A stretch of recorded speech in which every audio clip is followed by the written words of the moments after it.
Welcome back into the Sports Source. This segment brought to you by A.G. Hines Company, a great-grandfather, a grandfather, a father, now sons and daughter. A.G. Hines Company understands what it takes to handle your own do-it-yourself project because they've done them, and they've helped generations of East Tennesseans do the same over the last 103 years, I believe. Tools, materials. If you've got a do-it-yourself project, if you've got a home improvement project, there's one place to start. A.G. Hines Company. That's the place in East Tennessee. aghines.com to learn more. All right.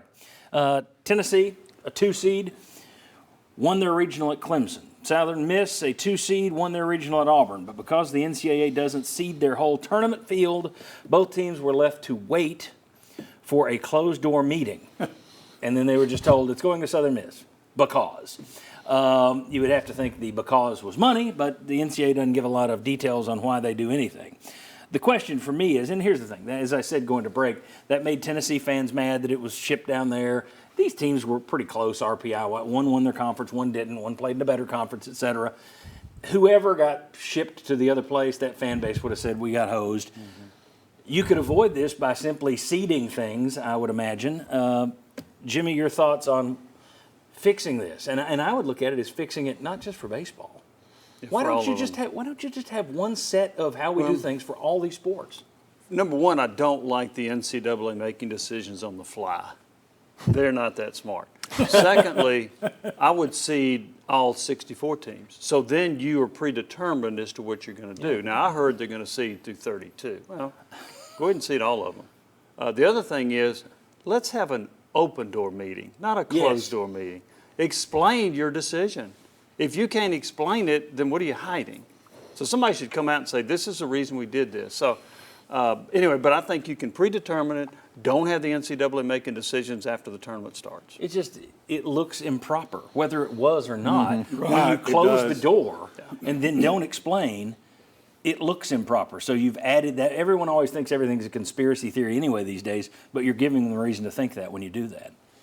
No, go ahead. Well, it's like they tried to say that the Southern Miss Stadium had 1,000 more seats is one of the things I heard. But then here's what I don't like. They say it's also based on accommodations in the city that's going to host this. Well, they're not even selling tickets to the public, really. So what does that matter? So to me, yeah, go ahead and seat it. It's like the region, you submitted a bid to host the region, right? And that's what they used for the sub-regional. Then let us re-up. Let us submit another bid. If you're going to submit a bid, let us submit another bid. Now, you just kind of sound like somebody mad that Tennessee didn't get the host. Well, that's because I am. Okay. Well, there you go. That's why we have Homer seat down there. So that's good. But the reality is, whether you're Tennessee or Kansas or whoever, you should know going in what your lay of the land is, as opposed to we're just going to. I mean, if you wanted to do it this. What's wrong with neutral sites? Fans, I wouldn't think. Yeah, you're trying to grow the sport and expose the atmospheres. You know how many people are complimented? Well, look at the atmosphere here at this super regional. Yeah. It's been throughout everyone. They're trying to generate that positivity. Plus, if you've earned it, then let you play at home would be my view. If you want to just make it random, totally random, do what they do in England. Do what they do in Europe. It's wildly entertaining. Ping pong balls, baby. You don't know who you're going to get. Round ends, it's ping pong balls. Somebody could play the 6 hardest teams in the league in a row, and the other team plays the 6 weakest teams in the league in a row, and they wind up together in the title game. And nobody complains because it's just on TV, ping pong ball. Well, they're going to play them on the road. I mean, if you're going to be random, that would beat what the NCAA just did, in my view. To me, it's simple. Just have a plan. Well, the lack of transparency that Jimmy was alluding to, it adds to people wondering if there's something going on. John Wilkerson pointed this out. There were 3 ties to the state of Mississippi on that committee. John Cohen coached in the state of Mississippi, and then a couple other, dads and former ADs and things like that on that committee. So maybe nothing happened, but when you hear that and there's no explanation of it, it adds to it. I wish, like what Jimmy was talking about, if they seated him, they could do, and you pointed this out in the break, do an S-curve. Just an S-curve. To where it's even in balance. But because of them trying to grow the sport and still regionally sending players sending teams to close to regionals, like anyone in state outside of that's not a top seed goes to Florida. They're not ready to do that yet. I guess I look at it and think that if your sport isn't ready to draw people anyway, how much, I'm not big on seeding the clouds. I'm more on seeding the teams properly than seeding the clouds.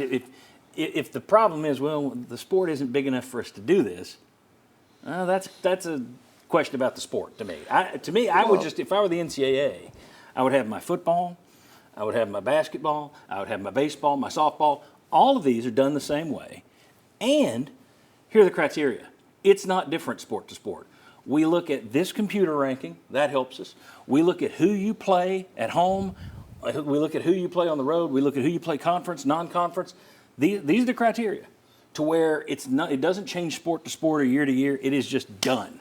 And if you're a softball coach or a lacrosse coach, you know the drill. That to me is, makes too much sense for them to do, I guess. Well, another problem is their RPI that they leaned on so much to build that bracket, they didn't use it to distinguish Tennessee and Southern Miss. Right. Because Tennessee had a better RPI going in, and it improved, and there were 4 or 5 spots better going into the Super Regional. But the RPI is flawed also. So they're using a flawed system to begin with. Okay, you're going to have some flaws in anything Sure. you do. I would rather have some system as opposed to just Yeah.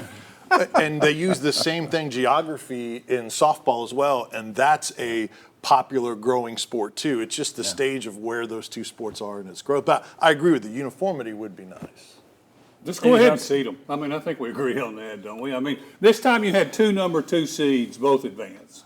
And then so you got to pick one of the two. I was amazed that after Tennessee beat Clemson and after Mississippi or Southern Miss had won at Auburn, I had no clue that it was what do we do now? Yeah. That kind of surprised me. Now, I don't follow NCAA goings on as much as some of y'all do, but it still sort of shocked me that you're in a situation where you got to make it up the next morning or 2 mornings later and you get together. And that's the part of me, Jimmy touched on it very first thing.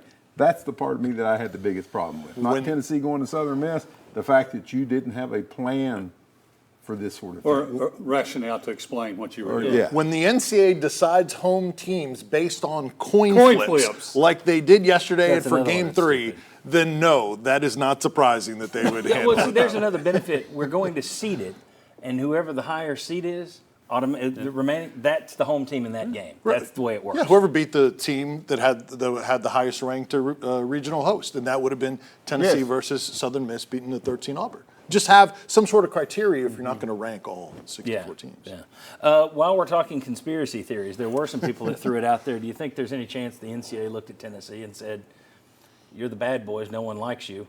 We're not going to give you this"? I don't. Maybe So all the other conspiracy theories, the one that makes Tennessee look bad, that's nonsense. I think looking SEC heavy and biased, I think that would be more something they would take into consideration than that. I think they'd want money first. Yeah. Whoever's going to bring in the most money. All right. Yeah. When we come back, Olivier Cumlois has landed at Michigan. Will Vol fans pay much attention to him up there? They're going to be sitting there keeping score, tracking him. And if he somehow becomes this consistent player, are they going to point back and bring some heat to Rick Barnes? We'll talk about that next. Much more football to come down the road. Stay with us here on the Sports Source.